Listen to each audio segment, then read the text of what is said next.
Seperti inilah aktivitas Sumiati warga RT 01 Kelurahan Talang Bandung, Kota Lubuk Linggau. Setiap harinya bekerja sebagai pedagang ayam kampung di Pasar Impres Lubuk Linggau sejak 51 tahun lalu.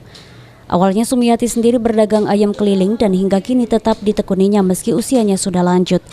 Dari hasil berdagang ayam kampung, Sumiati mampu menyekolahkan ke-8 anaknya hingga anak-anaknya tersebut sukses bekerja di beberapa sektor. Selain itu, Sumiati mampu menunaikan ibadah haji tahun 2005 lalu dan ibadah umroh dari hasil kerja kerasnya berdagang ayam kampung. Tahun 70 merantau. Anak sekarang berapa, Budi? 8. Apa? Belajar di apa, Pak, Budi? Guru SMA Siko, guru SMP Siko, SD 2. Kita udah haji, Budi, ya? Dari jual ayam, Budi, ya? Alhamdulillah. Tahun berapa, Budi? Ya, Haji, Iya. tahun 2005.